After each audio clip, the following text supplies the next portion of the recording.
Commission for Protection of Minors. Today, we are talking about the future. The digital world is undoubtedly our future, and our children too are our future. The first digital world should contribute to make it possible for future generations to enjoy a better world. In recent years, we are more and more talking about metaverse, multiverse, and new methods of interaction through rapidly evolving technological platforms. This technological paradigm imposes a challenge, the identification of greater protection for youngers, placing their value and dignity at the center of our debate. This debate here is part of a two-day event organized on the occasion of the Safer Internet Day, which this year reaches its 20th edition. Yesterday, the first part of this event was held at Università Cattolica del Sacro Cuore, and this morning, on the occasion of the official day of the Safer Internet Day, the discussion continued at the Group Hall Chamber of Deputies in Montecitorio. And now we are here at the Italian Embassy to the Holy See.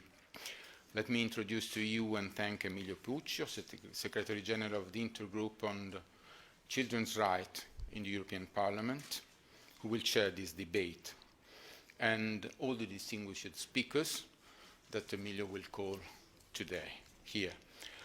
Let me thank also the many, I hope, that will follow us through internet and through the social platforms. Thank you to all, and it is now with great pleasure that I give the floor to President Caffo.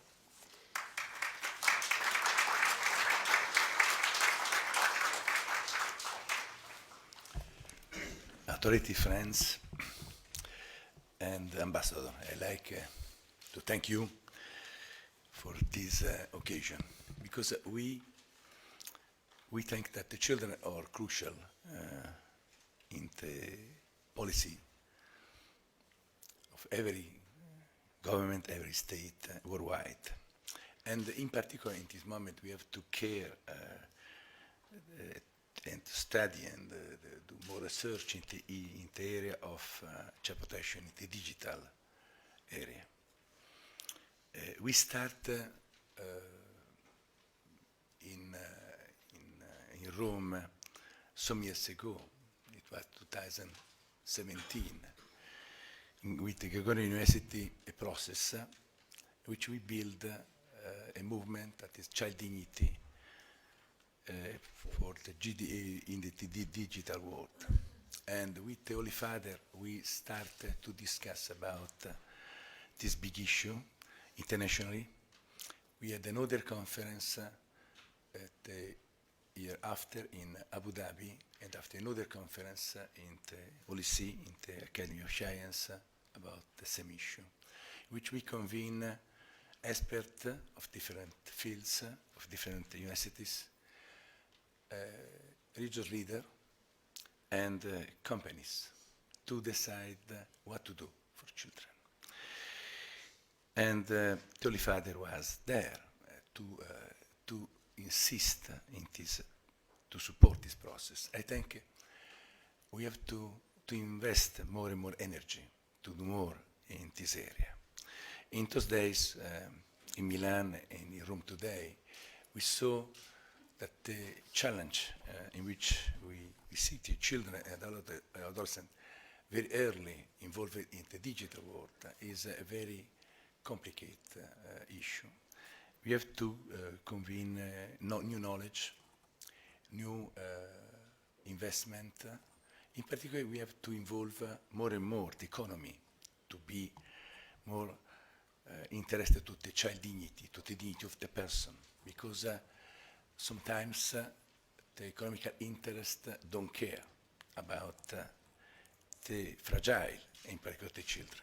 For the reason it's very important now to build a very strong alliance between institutions, so civil society and companies. This is the reason we are here today, is to continue this process, And for this reason, we will have today many friends. Some will be people that, as Ernie Ellen, that was present at the beginning of this process, as president of We Protect, one important organization that collect many institutions and many NGOs together in this issue. And we will have other friends, as Anna-Maria Quarzavilte, Katina Kinnici do this. And the idea is to create a more stronger alliance. But we have to work a lot to build some concrete solution. We were in Abu Dhabi in the 18th of December this year, last year, and we present a document that will be discussed today for the next G20 that will be held in India. And I think the issue of children in the digital world had to be in the agenda of all the governments. And as we have another important discussion now in Europe for the regulatory system, and in this case, Italy had to play an important role. And the government today confirmed the support in this process. Today in the Parliament, the Vice Minister Bellucci support the idea that we have the support of the Italian government in this process. But I think we have to go, we have not to wait, we have to go very fast in this process, and for the reason, I'd like to thank all of you to be here in this very complicated challenge, but I think together we can do a lot of things. Thank you.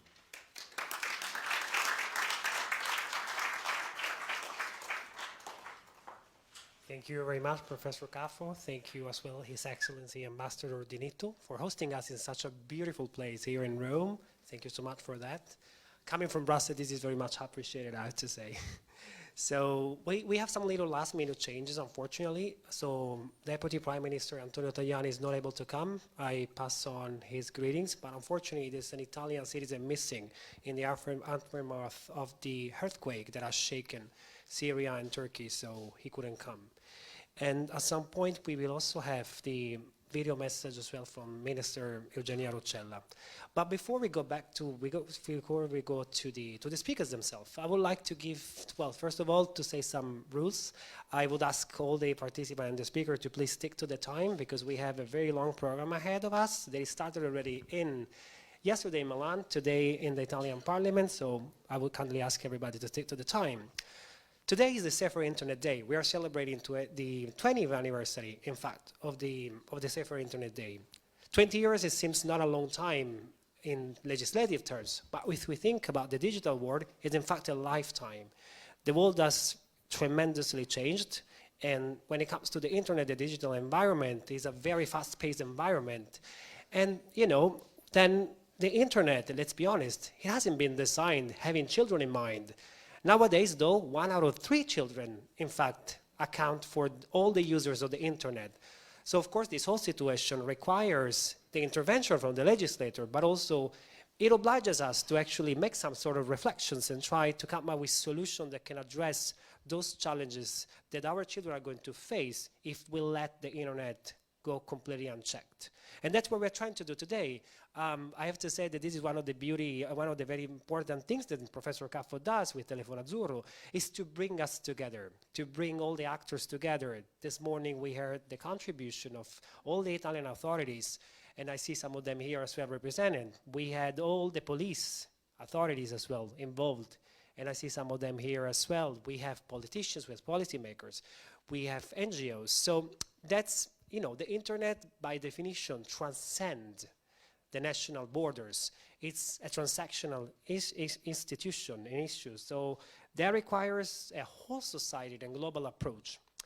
I have to say that with a hint of pride, that the European Union has shown a tremendous degree of leadership in this ecosystem. As a matter of fact, we are going to be the first jurisdiction ever in the entire world to in fact include some specific obligation for online services providers to protect children, to really make this internet a safer place for children, to be faithful to the very core of this day today, to Safer Internet Day.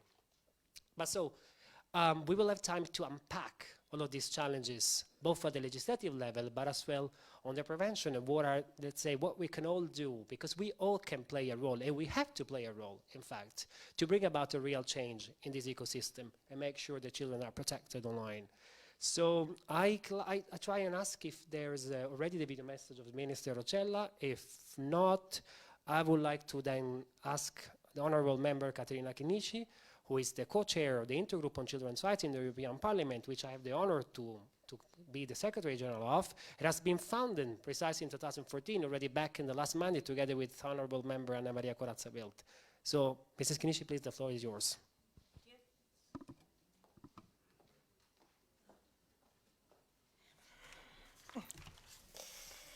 Excellency, distinguished guest, my English is not fluently, but my commitment to protect children is really authentic. So sorry for my English, and I want really to thank His Excellency Ambassador Francesco Di Nitto and Professor Ernesto Caffo, a friend, really a friend, for this invitation to participate in this interesting debate.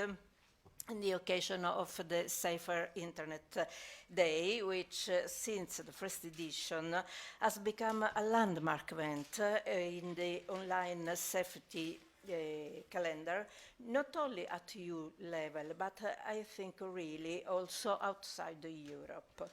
2023 marks the 20th edition of the Safer Internet Day. And when it comes to the new technologies, as Emilio said, internet and the social media, 20 years can really make the difference with the new and greater opportunities, but also challenges and risks for children. One of three online user in the EU is a child, and that calls for specific measures and a specialized approach from the legislator. The European Parliament Intergroup on Children's Rights that I have co-founded with my dear friend Anna Maria Corazza-Bildt, and now I co-chair really, has been really extremely vocal and proactive on this, supporting the adoption of a specific legislative initiative aiming at protecting children, as well as the introduction of specific measures to promote children's safety broadly. And I'd like to focus in particular on three recent legislative tools currently available or under discussion in the European institution: the Digital Service Act, the Artificial Intelligence Act, and an important proposal for a regulation to prevent and combat child sexual abuse. We know that children are more and more using the internet also as consumers and buyers of services and products. This becoming an easy target, with their capacity to express an informed consent being compromised. To counter these risks, as Intergroup, we tabled a package of amendment to the Digital Service Act that expressly ban companies and online platforms from putting forward targeted advertisement for children and introduce an absolute ban on profiling of children online for commercial purpose. Moreover, under Digital Service Act, providers whose line services are likely to be used by children must submit a child impact assessment along with proportionate measures to deal with the risk identified. The online world is becoming, we know, more and more sophisticated, with artificial intelligence playing a more and more important role. So, we need therefore specific provision that take into consideration children's interest and vulnerability from the outset, because in the online world, safety by design is essential. All services and products which impact or may have an impact on children should embed the safety by design tools since to get-go. With the intergroup, we have thus tabled a number of amendments in the Artificial Intelligence Act, aiming at this purpose, taking into consideration children's specificity and different stage of development, including a specific provision to ban companies and online services providers from using modeling techniques specifically aimed at children. But we all are fully aware for the extreme seriousness of child sexual abuse and exploitation, whose reality in our own countries is dramatically alarming. In Europe, at least 1 in 5 children is victim of some form of sexual violence, 1 on 5. Often online, and report of abuse rose from 23,000 in 2010 to 725,000 in 2019. I think this is a very, very serious problem. And we know that behind this dramatic number, there is a child.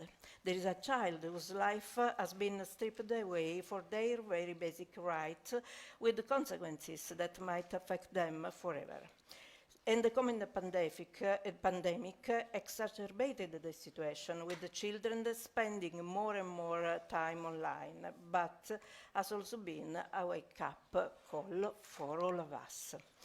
The new proposal for a regulation to prevent and combat child sexual abuse, which is entirely victims-centered, will therefore introduce an obligation for online communication service provider to detect and remove child sexual abuse material, as well as report all instances of child sexual abuse, included grooming.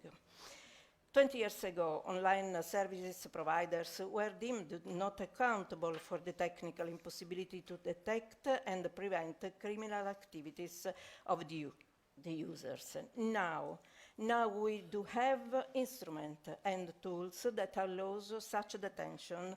Thus comes the obligation to detect and report and to remove. This is essential because each time the abusive image portraying a child is seen or reproduced, this child is experiencing their trauma again and again. The proposal also includes, and this I think is very important, the creation of an EU center to prevent and combat child sexual abuse, as requested first by the intergroup and then introduced in a resolution of the European Parliament, which I was co-author for the intergroup. The center will be an independent and fully fledged EU agency in charge of coordinating investigation into child sexual abuse, receiving and analyzing reports, supporting member states in developing prevention and assistance program, and disseminating best practice. And talking about best practice, I'd like to mention the extraordinary work of the Italian Polizia Postale, a real excellence also in the prevention and fight against these terrible crimes. So, legislation is of course important and represents a good step in the right direction. but it's only one step, the first step, and has to be accompanied by a cultural shift. It is also important to work with children, experts, online services providers to develop training programs as to empower children, parents, and caregivers against abuse and exploitation. Moreover, we should do more on preventive measures. And when prevention does not succeed, we shall ensure full protection and support to victims. Both in prevention and support, also religious institutions can play a significant role, as well as civil society organizations. And about civil society organization, I am of course thinking to the important work Telefono Azzurro does daily. And therefore, I would like to conclude thanking again the ambassador and Professor Caffo for the organization of this conference. Sorry for my English.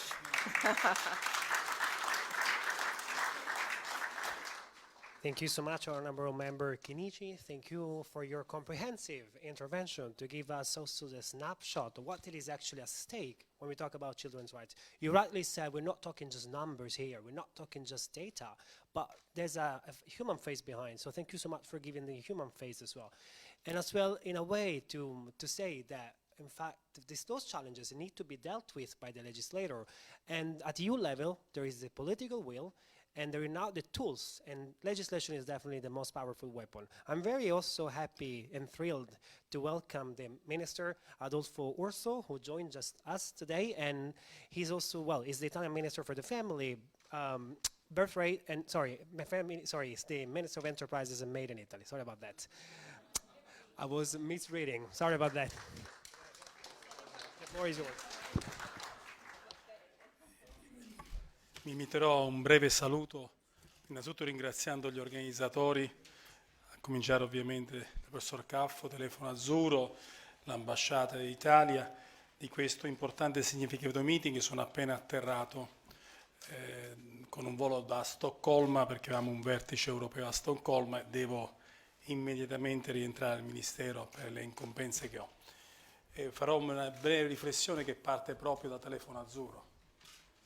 Prima era il telefono, era solo il telefono, e infatti non a caso Telefono Azzurro, cioè il soccorso arrivava col telefono. E inizialmente il bambino poteva chiamare esso o altri al telefono per chiedere aiuto. Oggi dovremmo chiamare e cambiare il nome Telefono Azzurro. Come chiamarlo?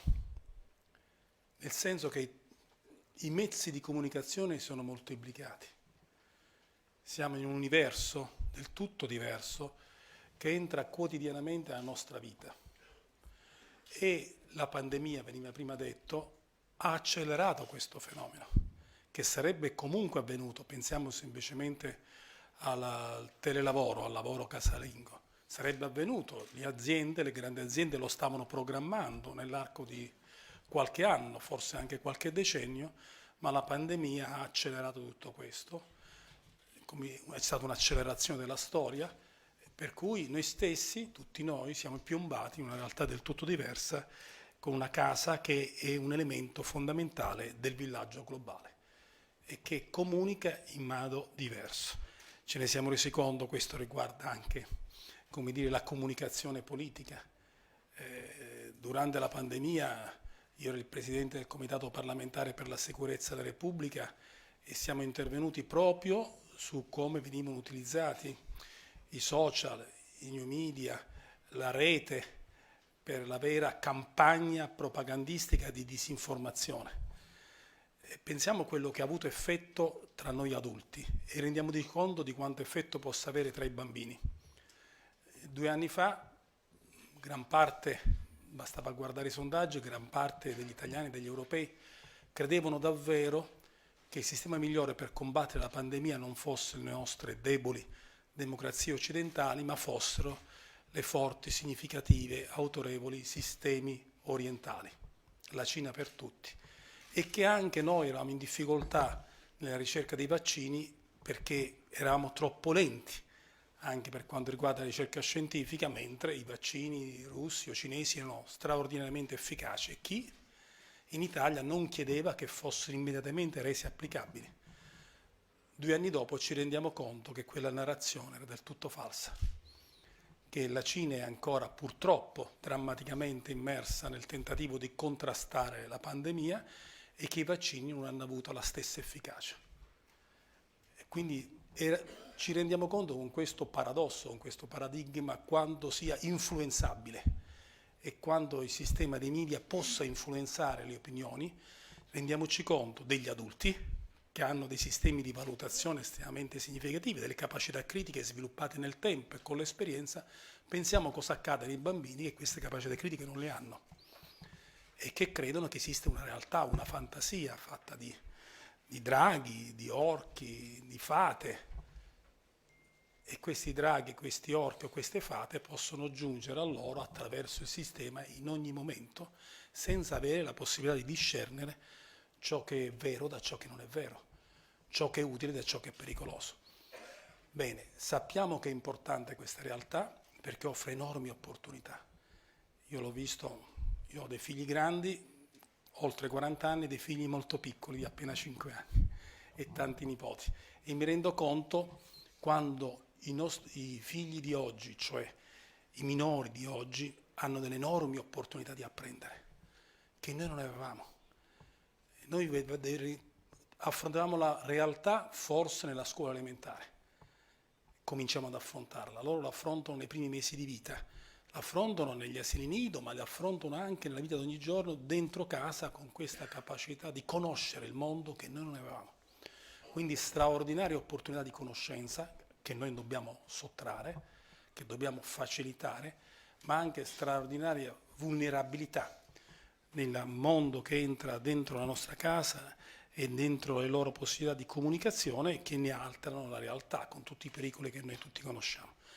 Per cercare di creare un sistema che tuteli chi è più esposto, quindi i più piccoli, i più deboli, coloro che hanno meno conoscenze e meno capacità critiche, ma anche gli altri, dico, per creare un sistema di questo tipo chiaramente c'è bisogno del sostegno di tutti, innanzitutto delle famiglie, e quindi tutti i sistemi di controllo parentale sono quelli importanti da sviluppare, pochi lo utilizzano, ma è il sistema migliore, perché la migliore difesa è quella in casa.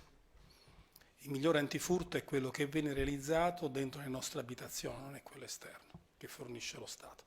Poi certamente delle imprese, che devono assumersi la loro responsabilità e lo stanno facendo sempre di più, accordi a livello europeo, anche noi qui in Italia, affinché c'è la responsabilità delle imprese di telecomunicazioni, di tutte le imprese che agiscono nel campo dei media, dei social, e io penso che sempre di più ci vuole una legislazione in Occidente, perché io parlo dell'Occidente dove il sistema è diverso rispetto ad altri, una legislazione che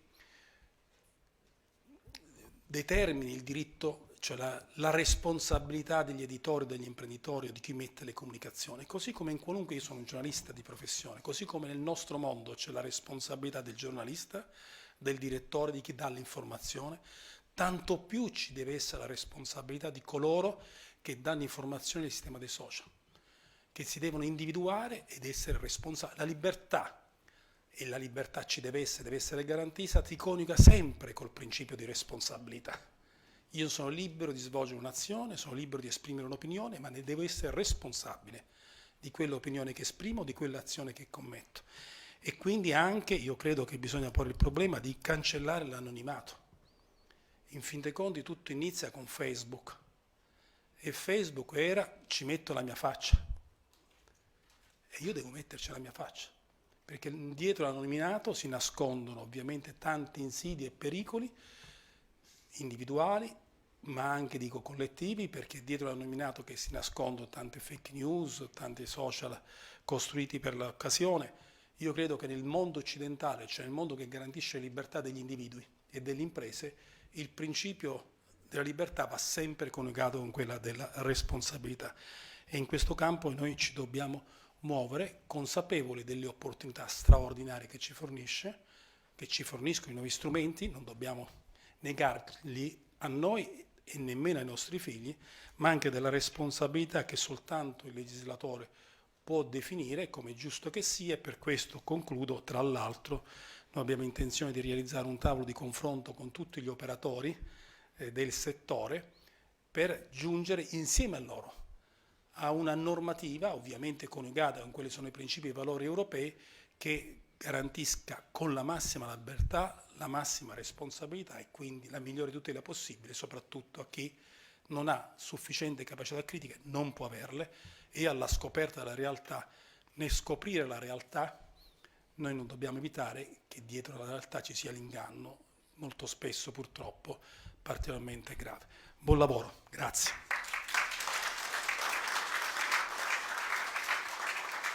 Thank you very much, Minister Urso, for such a powerful intervention and contribution. I'm very happy to hear that, in fact, the approach that Mr. Urso was mentioning is very much reflected as well in the intervention of the the European legislator. He talked about responsibilities of the enterprises, of the social media companies, for those who were not able to actually fully follow the intervention in Italian. And I think he's very much right. We need to take the companies operating in this space, which are enormously benefiting from the data that they collect on children and on the fact that children account for 1 out of 3 of their users of the digital services, they should take their share of responsibilities. So kudos to what the minister said, and very much so, and I echo what he said. We really need to make sure that the companies do take their share of responsibilities. And that's the direction that has been taken by the EU legislator. Honorable Member Caterina Chinichi was referring to what are now the tools available at the European level. And in fact, most of these rules echo what the minister just said. And what they do, in effect, ultimately, they embed safety by design tools. The minister was referring to parental controls. He also referred to the way children develop somehow their purchasing power. They make decisions through the information that they receive on the internet. And precisely because of that, and as Mrs. Kinichi was referring to her intervention, we need to make sure that the companies do not profile children. We need to make sure that they are not collecting data that then exclusively used for commercial purposes, because children, let's be honest, they do not have the tools to make informed decisions. So thank you so much for that. So I was just informed by Dr. Ivano Gabrielli, the director of the Italian Polizia Postale and Communication, that he had to leave for a family urgent matter. So he apologized. He was right here before, so we saw him, but he had to leave. So apologies on his behalf. We said this at the beginning. This is a global challenge. It takes a whole society approach, multi-stakeholder approach. So we heard from the Italian government. We then went on to the European Union with Mrs. Chinichi, and I'm very happy then to make the transition to the civil society. Well, at this stage, she's speaking on a civil society, but she's also a former member of the European Parliament and former founder of the Intergroup. Anna Maria Corazza-Bildt. Emilio, grazie. Ambasciatore. Claudia, non so se c'è ancora. Dear friend Caterina.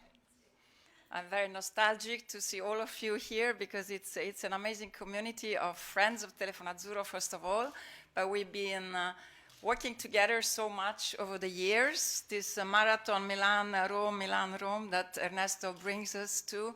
And I would like to say to Ambassador Sebastiani, we were here 2 years ago in 2021 in an amazing event also fighting together. Let me say a special thank, of course, to dear Jan, Kära Jan Björklund, the ambassador of Sweden. I'm, of course, very excited to have the ambassador of Sweden here, representing not only Sweden, but the entire European Union presidency, and the country that is very committed to children's rights. To, as you know, I'm very grateful to, because I have been elected twice to the European Parliament by the people of Sweden. I would like to speak quickly on Missing Children Europe, that I have the pleasure to serve.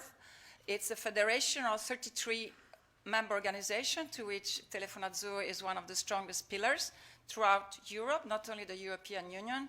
We have as a prominent member Magnolia, the Ukrainian member, and I would like really to remind all of you that this is always in our heart. We continue to do everything we can for the children victim of the war. Today I would like to add also Turkey and Syria. Many children that are at risk of going missing, of being trafficked, of being exploited. And we're talking about that. Previously, we always have to, I think, remember that all this terrible data that we talk about, there are children that are really, really, really suffering at risk that we are serving. Missing Children Europe is supporting, facilitating, providing policy support, research, advocacy, and we are very committed, dear Caterina, you know, to support the regulation on sexual abuse and exploitation to see that it gets right. It's the first time, actually, that I know that civil society gets together in what is called in the Brussels jargon, ECLAG. So it's the group of civil society organizations that are doing advocacy on the regulation. Then I hear all these days a lot of people that say we should have this legislative measure and this legislative measure, and Italy should do this, should do that. And I know that here I don't need to remind anyone that a regulation is directly Italian law. And every word of a regulation, Italian law, Swedish, European law, and every word of a regulation can be brought to court. So that's it. Anyone who wants legal tools to prevent and combat sexual abuse and exploitation, I would like to invite to work on this regulation together. The challenges are enormous. You described them all, dear Caterina. I just would like to add from my point of view, there is one crime that is grooming, which means soliciting children, adescamento, via technology, to then be brought into being abused, being the hybrid crimes that we know, be used commercially by traffickers. It's a skyrocketing kind of crime that is very complex and is very unknown. So we have been given the mandate as Missing Children Europe by the European Commission to do a comprehensive strategy. We work with law enforcement authorities, civil society, organization of victims, of survivors. It's an absolutely helicopter, 365 degrees work, long-term work, to together see, for the first, understand the phenomenon and see what we can do together to this strategy and policy recommendation to the European Commission. We have an Italian NGO also as part of it, and it's from mapping down the legislative tools that are available to doing training to law enforcement authorities, social workers, and developing artificial intelligence tools. This is an invitation to everyone to contribute to this extremely important work, which is also part of the regulation. It was actually my report for 2017 on the implementation of the Directive 2011 that we did together in the European Parliament, that we managed to add the grooming crime. I also would like to talk about privacy. That's probably going to be one of the most difficult part for us of the regulation. Some of us, see Caterina almost smiling, we went through all the political battles on privacy. So let me be clear, since I consider myself belonging to those that strongly believe in liberal values. Privacy is a fundamental right. It's a very, very important to respect privacy. But being Taliban of privacy is not respecting fundamental rights. And what do I mean here? Emilio smiles, because he knows how my diplomatic language on these issues. The privacy of a child, the privacy of an adolescent is not less important than the privacy of an adult. A child is a right holder. It's an individual, he is, or she or him, an individual. Human rights are children's rights.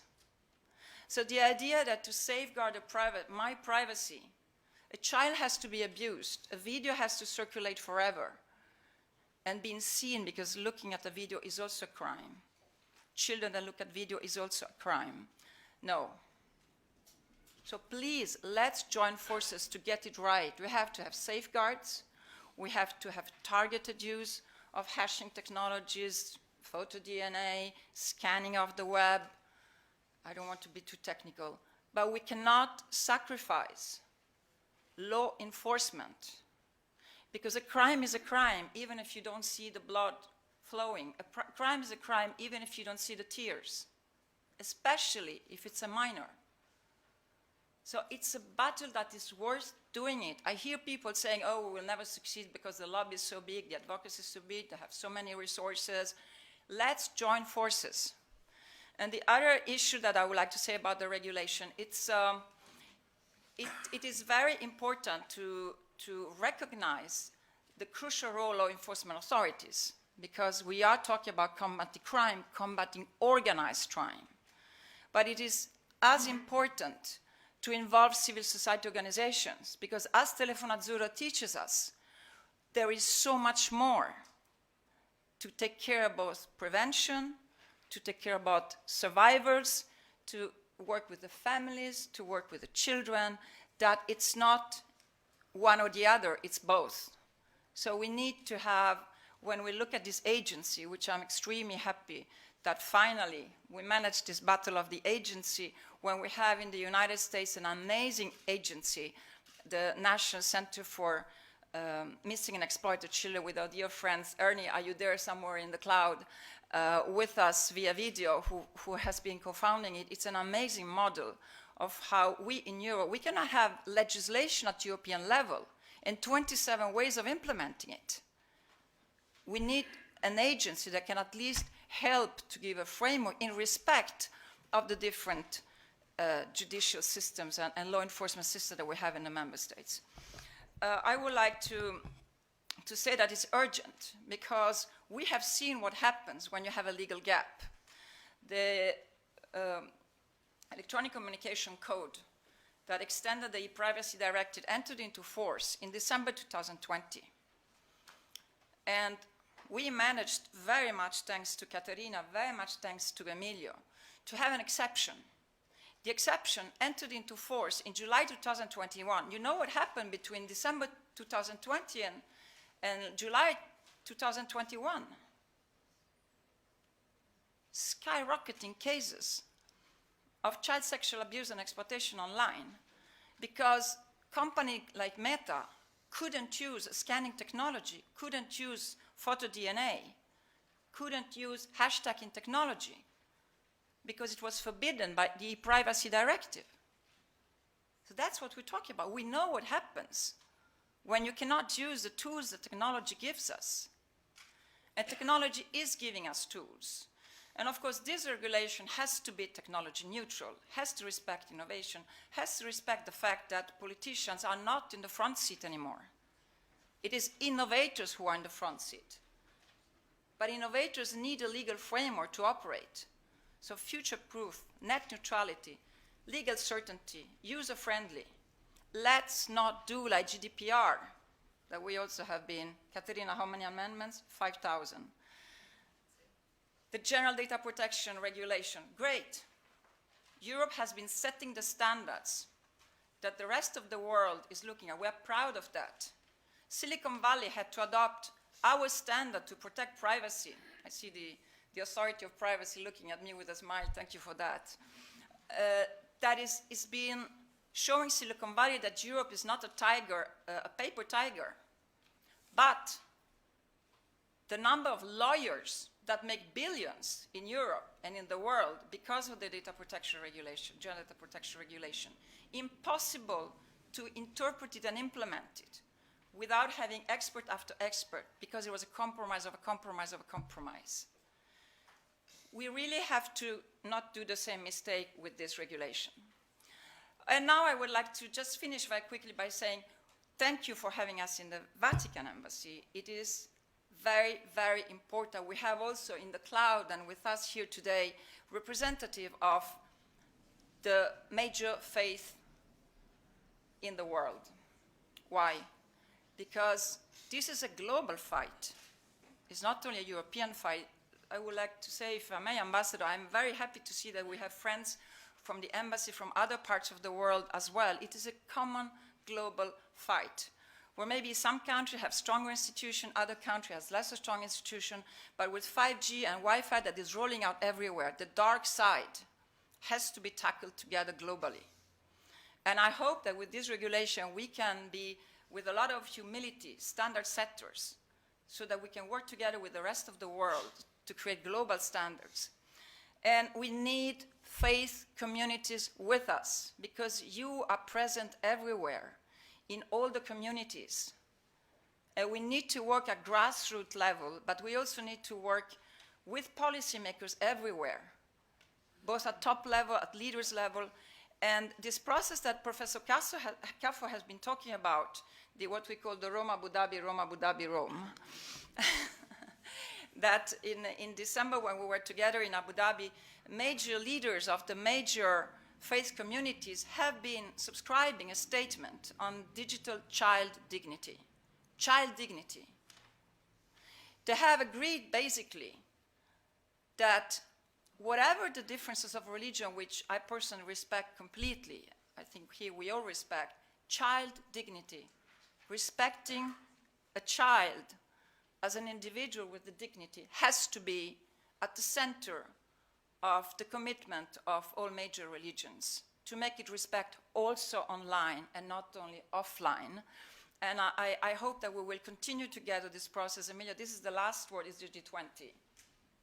I'm here as Italian, as Swedish, to ask support together with all of you, because we want to embed this process in the G20. So why it was Abu Dhabi in December? Because they were hosting the G20 Interface Forum. And now we are working with the Indian presidency of G20 to see if we can embed it into the G20 to make sure that it's not one conference or the other, but it's a process at the highest level. Thank you very much.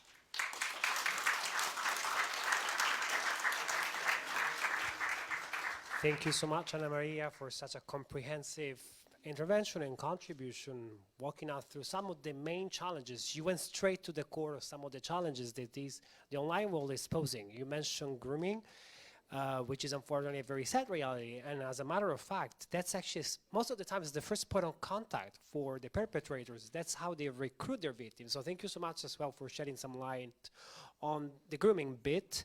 And as well, thank you for giving us this sort of a roadmap and to put all the things into perspective. As Professor Caffo said in his introduction, this is in fact part of a path, of a roadmap that has already been started before with a lot of actors here. And that's actually the first transition for me to introduce Ernie Allen and actually ask him. I think he's connected. I ask the people of the organization if Ernie is connected. Ernie Allen served for over 20 years as the CEO of the National Center for Missing and Exploited Children.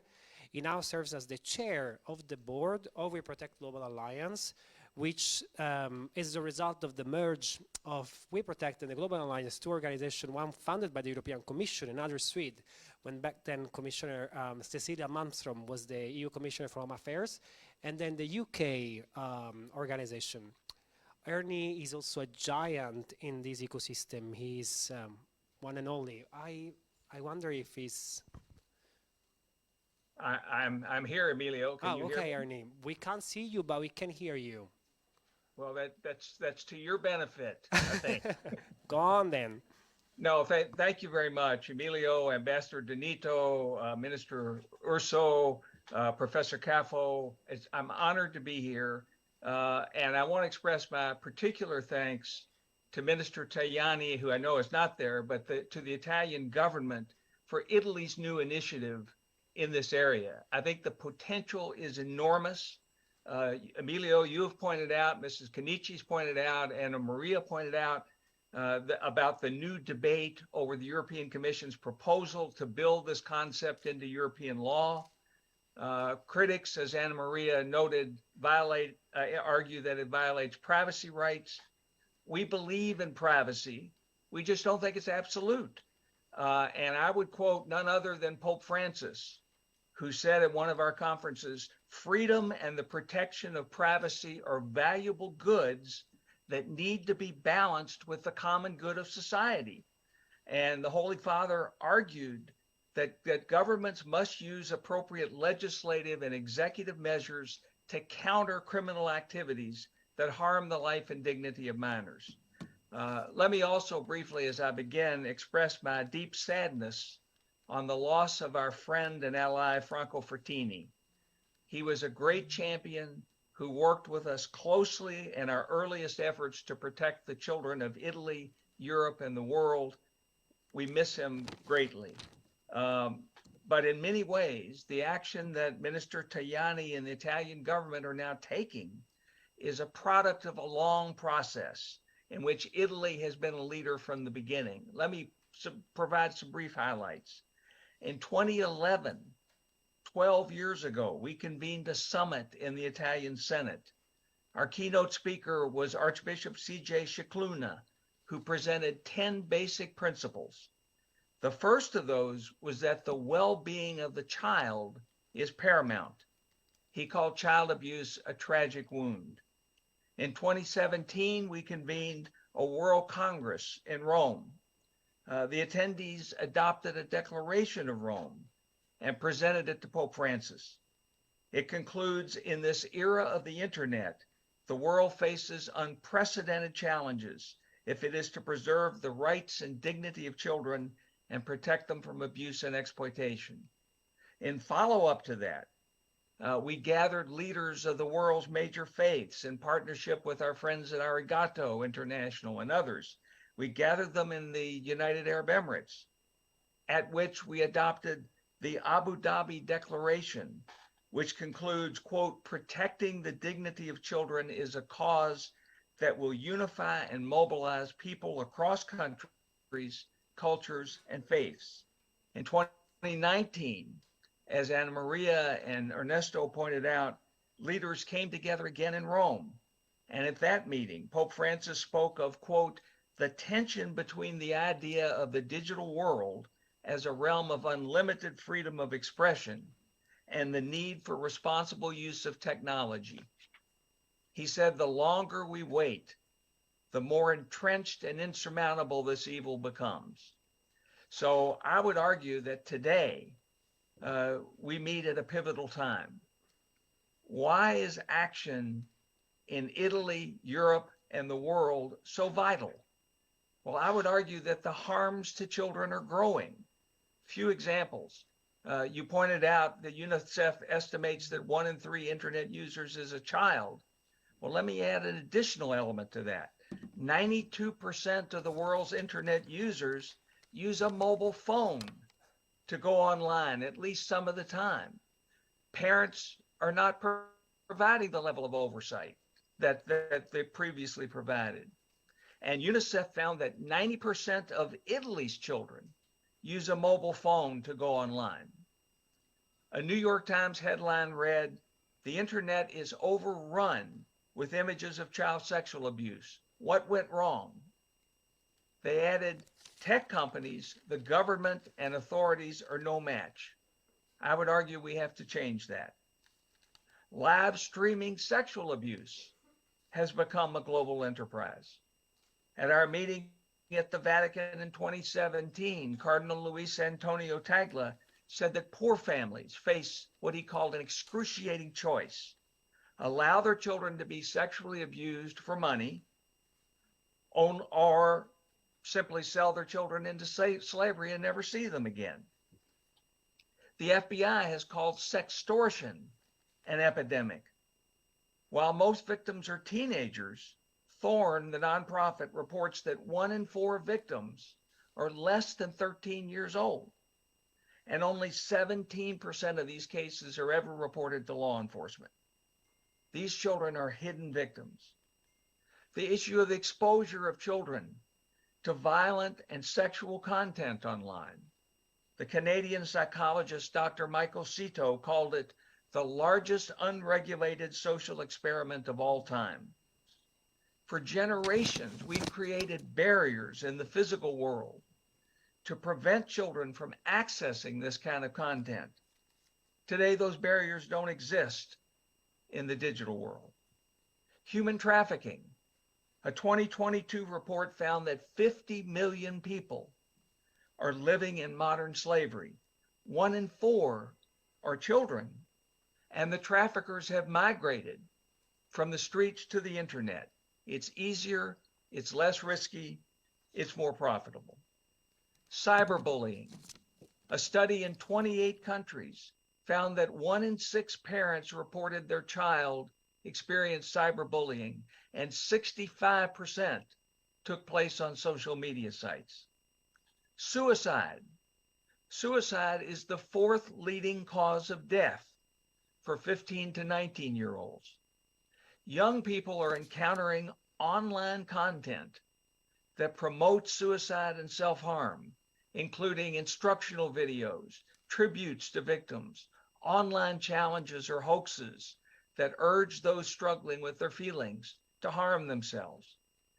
I know that my friend David Miles from Meta is participating today. In 2021, Facebook took action against 16.8 million pieces of suicide and self-harm content, to their credit. However, not all platforms are doing that, and there's no consistent policy. Hate speech.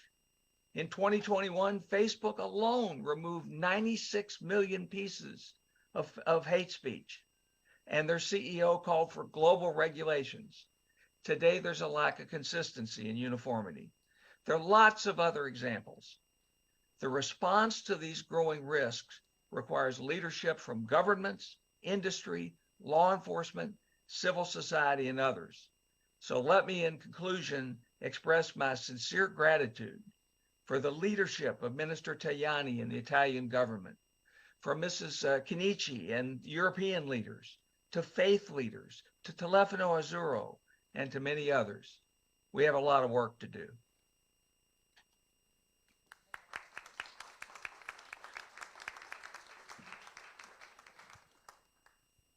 Thank you, Ernie. Thank you so much for your powerful speech. The internet is overrun by child sexual abuse images. That's precisely why, and even more so, we need to do more and more and more on legislation. And as a matter of fact, the legislative proposal that is now on the table, well, a lot of the obligations that are in there revolve primarily on removal.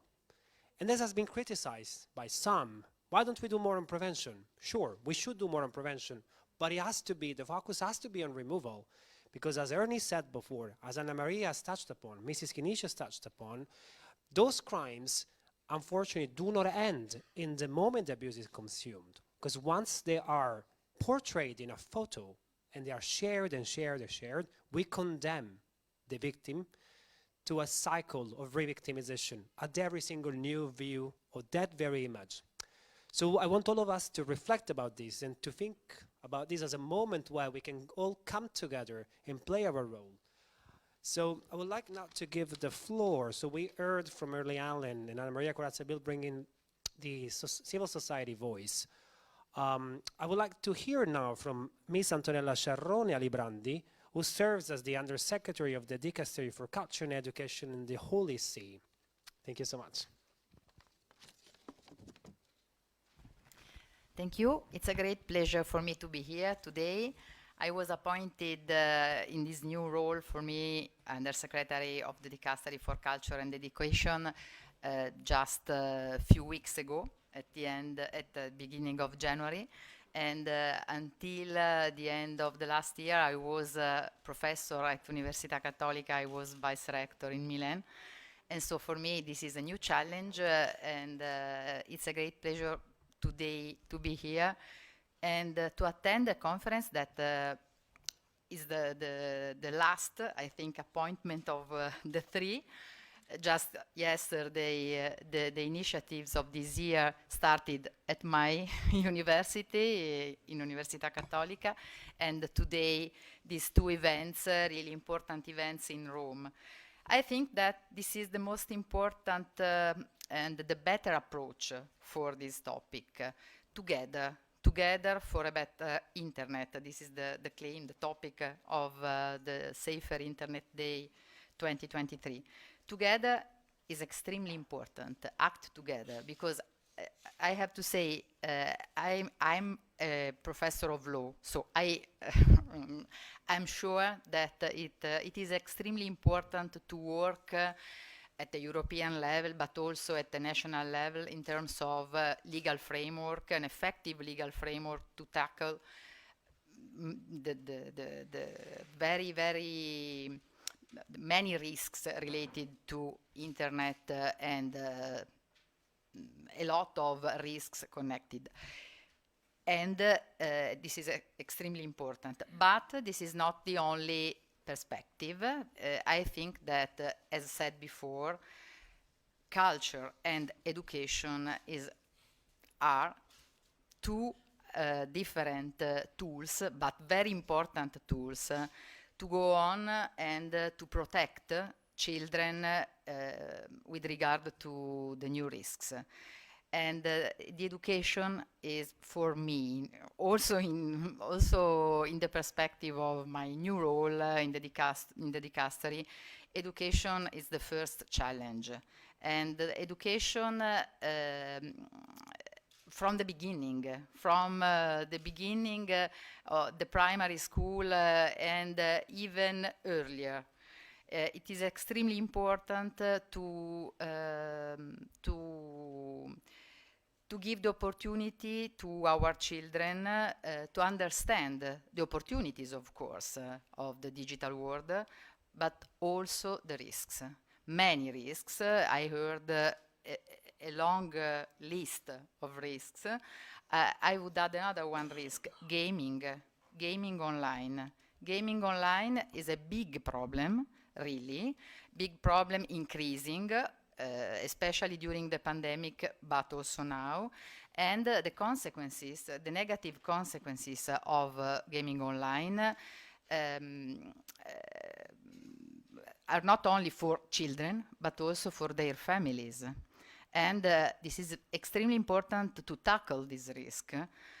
And I think that also in that perspective, that we need rules, effective rules, but also we need an alliance with the perspective to an educational right approach. So I think that we have to work together, universities, politicians, institutions, and only in this way we can go on and for a better world and for a better future. Thank you.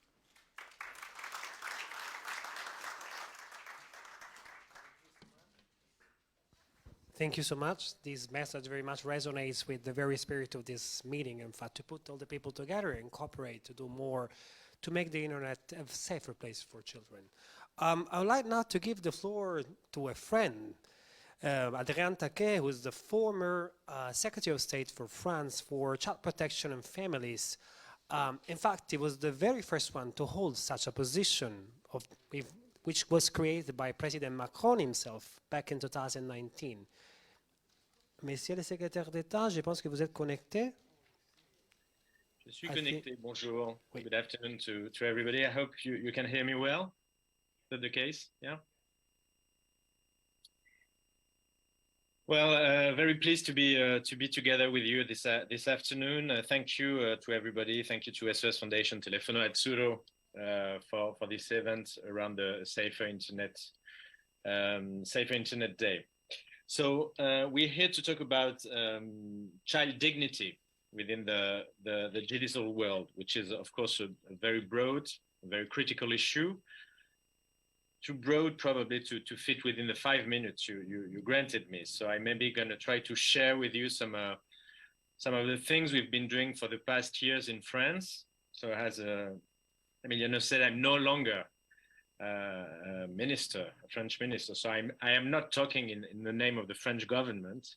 Just going to share with you what we've been doing for the past years and also some of the projects who are on the table. So we have, of course, to protect children, but maybe very shortly before that, and it has been said right before by the person who was talking before me, let's not forget to help parents also with all these issues.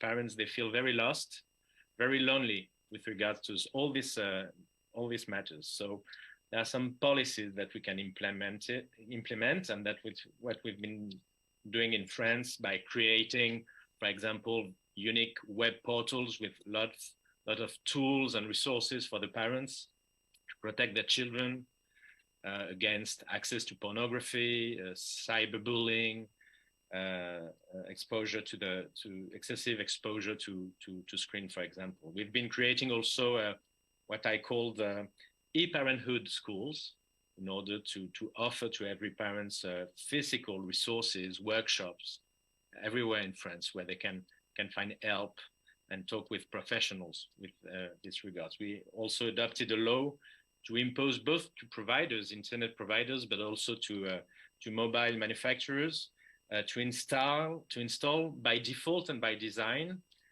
parental control on all devices. So we know that the children are pretty good to when they try to how to say to overrule and to overpass the barriers we're trying to create. But I think it's better to have them, and it's a way to protect them a little, even if it's not the alpha and omega of child protection. So help parents, give them tools, and of course protect the children themselves, preserve their dignity.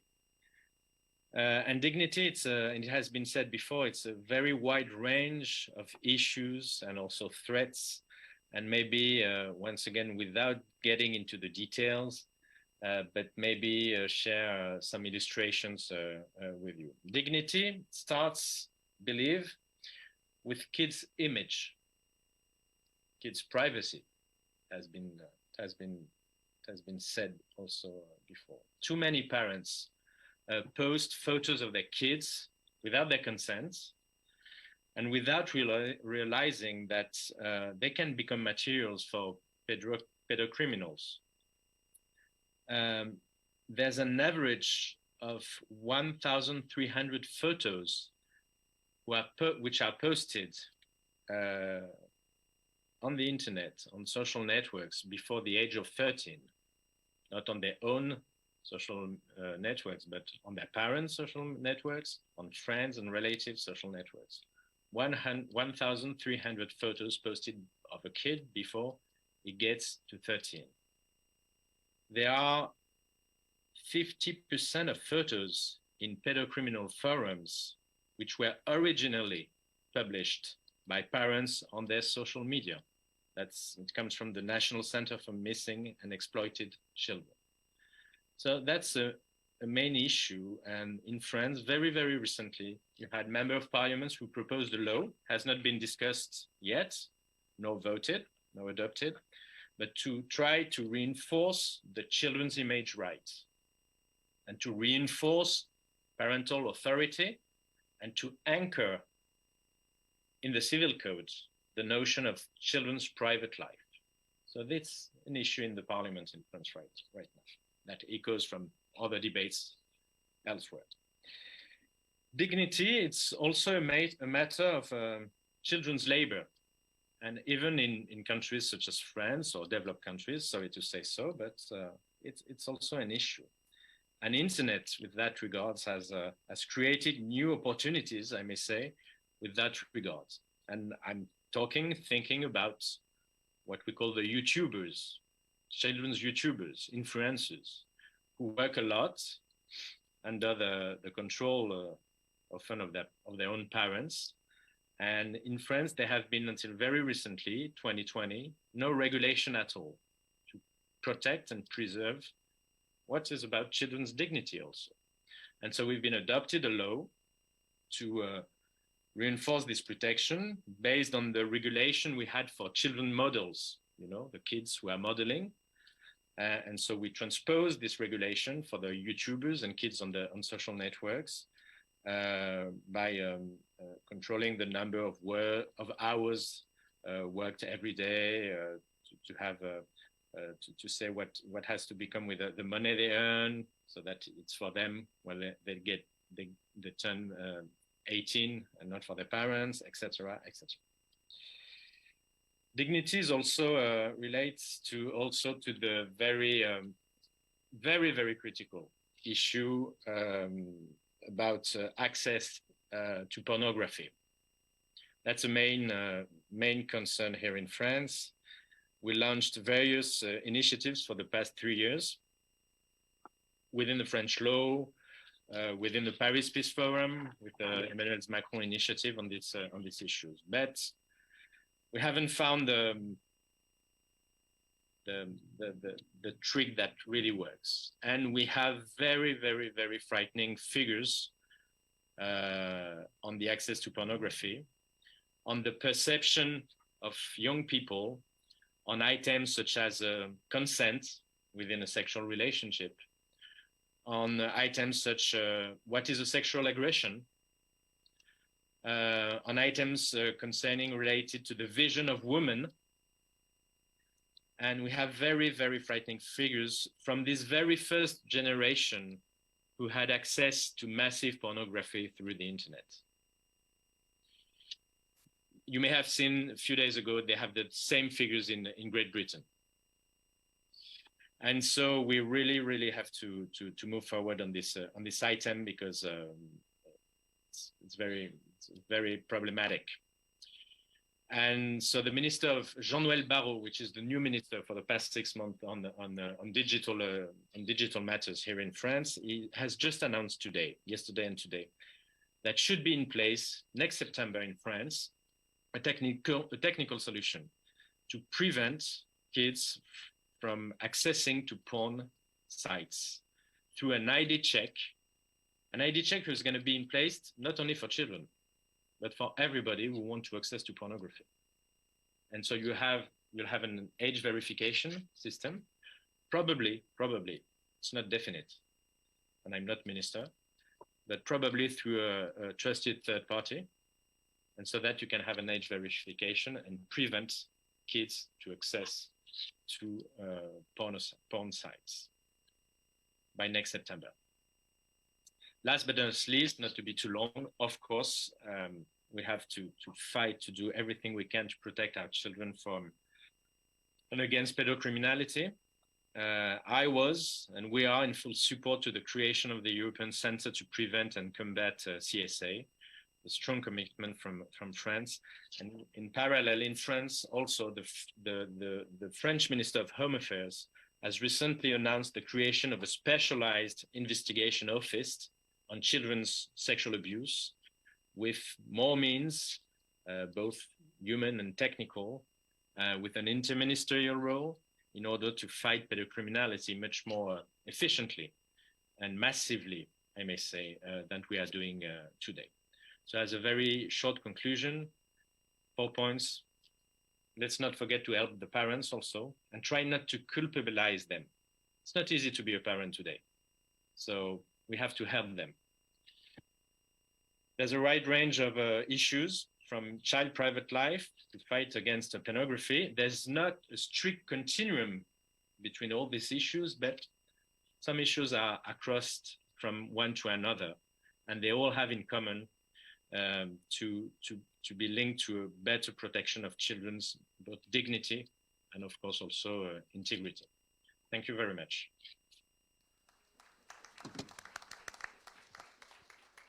Merci beaucoup. Thank you, Minister Taquet. Thank you as well for the French leadership, also from you when you were minister in your tenure as a minister, but also the ongoing French leadership in this regard. And thank you as well for shedding some light on the important challenges that as well, the access to porn sites and the whole distortion that it creates when it comes to gender norms and other risks that children face. And also that can be prevented through implementing very effective age verification tools. Thank you for that. So I have to make an exception of the program, so I apologize to the ambassador, the Swedish ambassador, but I would like to call here Professor Michele Colajanni because he has to take a train, so we are a bit behind schedule. So Michele Colajanni, please.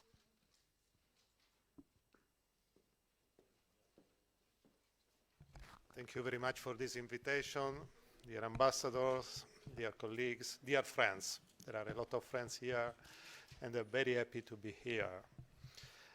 I am a computer engineer, so I am the technician part. I am the bad part of this of this game, and we are really to address, I would say, the most difficult issue of this society, not only for the children, especially for the children, but not only for the children.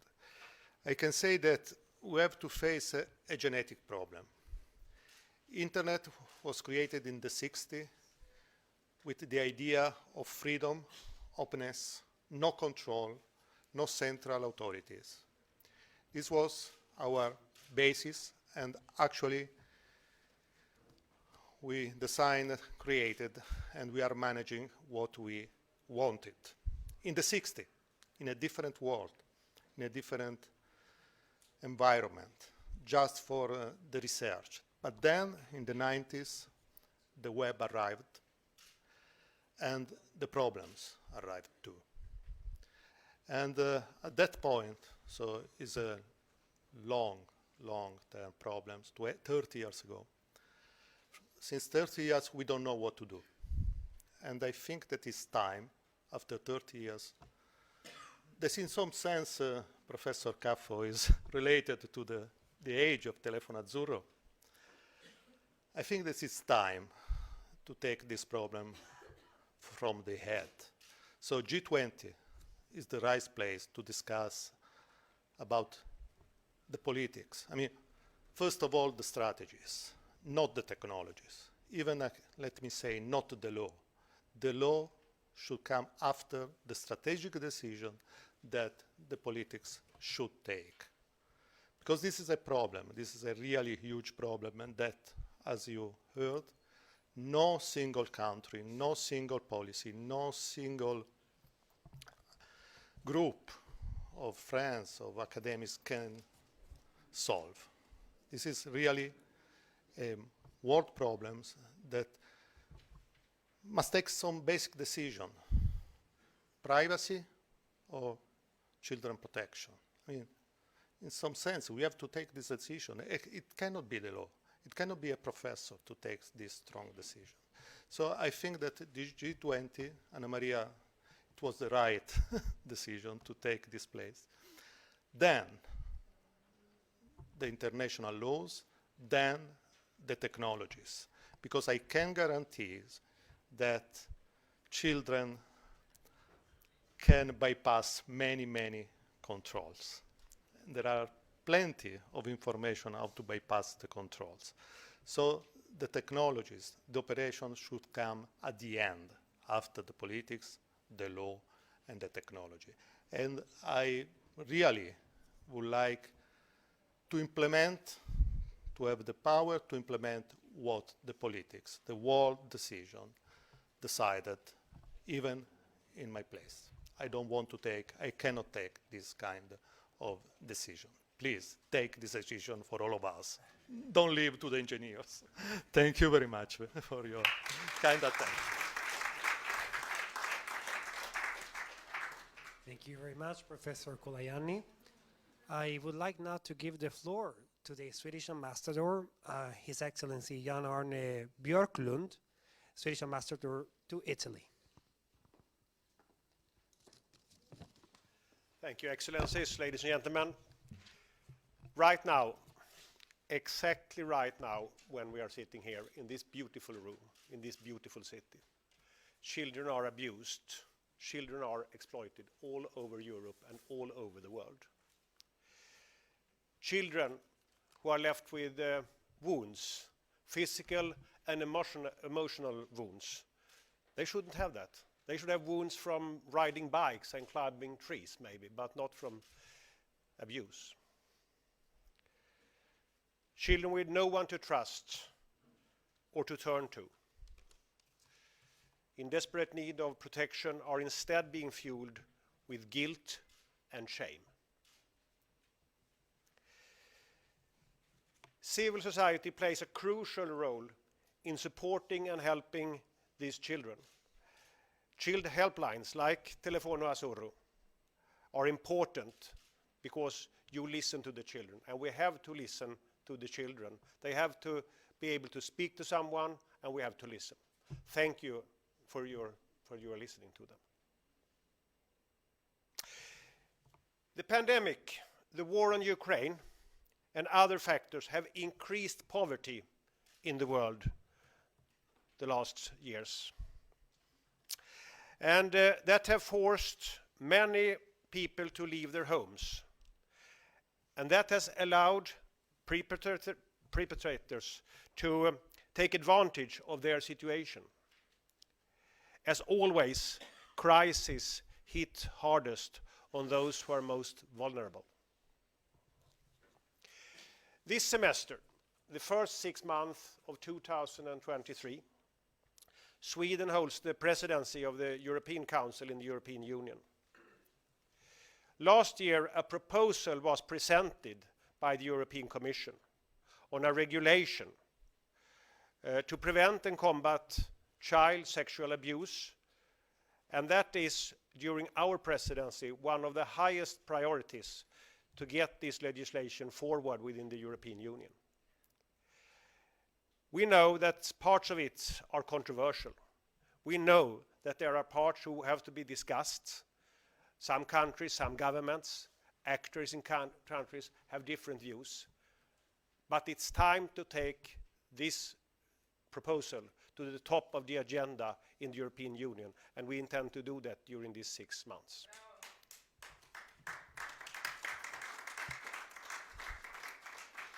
But at the end of the day, the European Union cannot win this war on its own. All stakeholders, G20 was mentioned, of course, globally, policymakers, companies, and civil society, all adults, parents. We must come together. We can no longer tolerate the scale of online child abuse and exploitation. We must make it our global priority, and now it's time to act. Thank you.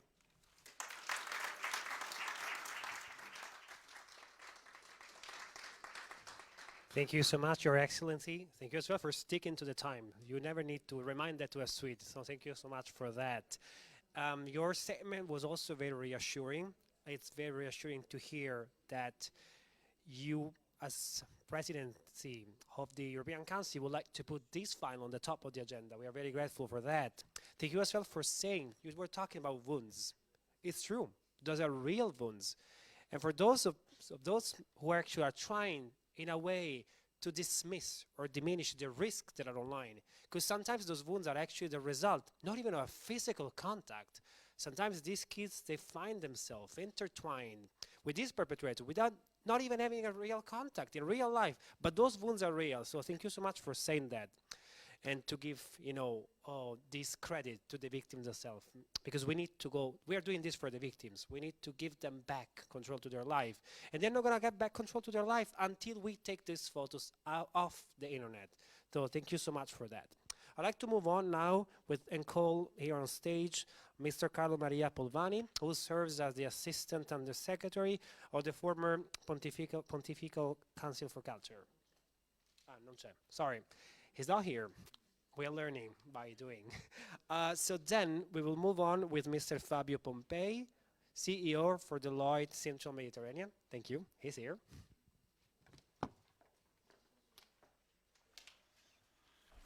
Good evening.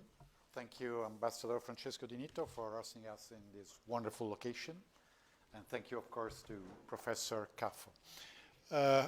I put 3 topics to cover. 2 of them, indeed, was already spoiled by Undersecretary Antonella Sciarrona Librandi.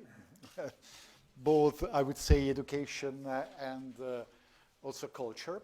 So I will try not to duplicate. But the first topic I would like to cover, which is, in my view, is as much as important for the dignity of the children, is the infrastructure.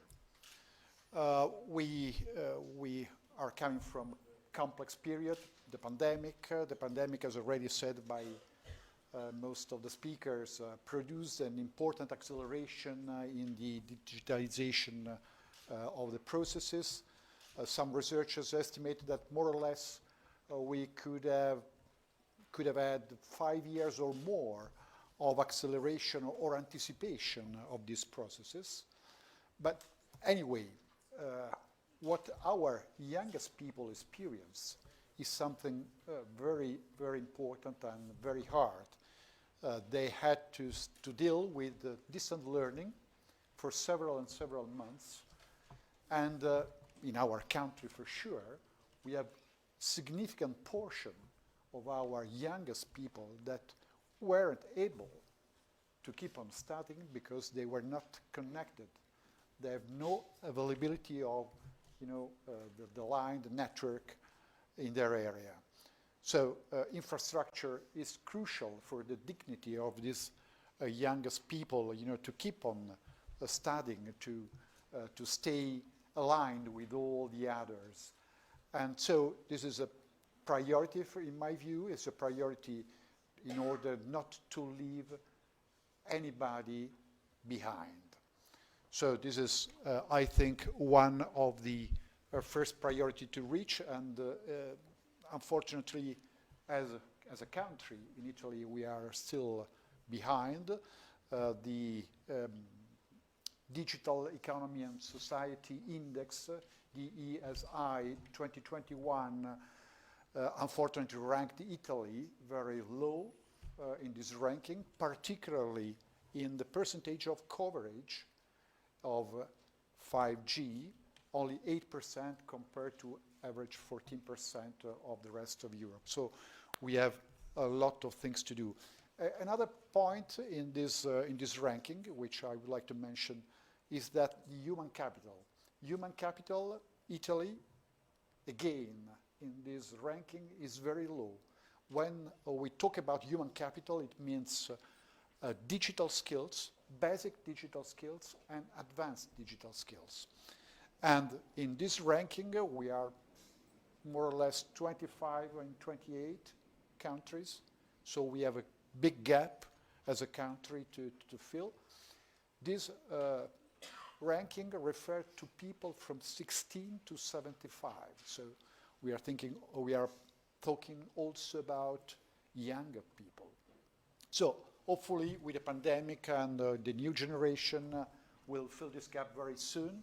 But education is important, so I come back to the point that I said at the beginning. Education is crucial, starting very soon in the school with the new technology, introducing new technologies. We know quite well that we have very few people that go to the university to the STEM discipline. We should start very soon in order to overcome all the biases that we have towards these disciplines. At the same time, we need a different type of teaching. We probably need to have more contamination, more hybridization between STEM, so technology disciplines, and humanistic disciplines. These are quite important. I mentioned this morning the fact that we all know that we have an enormous, a huge amount of information available now. What we really need to have for the future, the youngest people have the skills to analyze, to interpret, and criticize all the data, to select the data that they have. So this is crucial for their future, professional and not professional. And last but not least, culture. Culture, in my view, is fundamental because we could have the best environmental, legal environment, the best regulation, but if we do not have culture, we do not go anywhere. Culture, so, is crucial. Of course, is a long process. If we think that iPhone is 15 years old, so from a technology point of view, is a long period, 15 years, but from a culture point of view, is not so long. So we need to create a culture, a digital culture, and this is not easy. And the people from France said that we do not have to culpabilize parents because they are not native, digital native, so that they can teach their son, their daughters, how to deal, with these new frontiers of technologies. So we need to create this culture, and of course, I think that my view is that business communities, and of course I represent business communities, can do a lot in this regard. For all these matters, for sure in infrastructure, for sure in education, and for sure in culture. Innovation is crucial. When we think about innovation in our companies, for example, we talk about anthropological innovation. Innovation which has human being at the center. And this is, in my view, also crucial. We also We always need to think about and act consequently, having human always at the center of their interests. Otherwise, everything will be very tough and very difficult. Thank you very much. Thank you very much as well for ending on such a positive note. We do need a cultural shift. Legislation is just one bit of this battle. So we really need a global approach and a whole society approach. Thank you for that. So we talked a lot about privacy and children's protection. Somehow to think of this as opposing concept.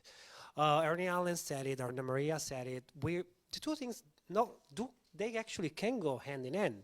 They are not mutually exclusive. And oftentimes we tend to forget that as well, there's the privacy of the kids that is on the line, the privacy of those children whose images are out there. So I would like to now call on stage Agostino Ghiglia, who is member of the Italian Data Protection Authority, to help us and guide us through the perspective of data. Thank you so much. Thank you. Good evening. Let me start by thanking in the first place Italian ambassador to the Holy See, Francesco Di Nitto, and Professor Ernesto Caffo and Telefono Azzurro for this opportunity. And thanks to the speakers that before underlined the importance of privacy as fundamental right to protect children's rights, because it's not so easy to understand that the data protection in gaming, the data protection in phones, the data protection in digital device is based upon GDPR and upon privacy. And thank you to all underlined these themes. The challenges brought up by the digital age, the ever-increasing pervasiveness of technology, the protection of child's life on the web should be taken up by devising solutions that go beyond national legislation. If one does aim to safeguard and raise awareness in new generation. 1/3 of Internet users are children. However, the Internet was not designed or conceived for children.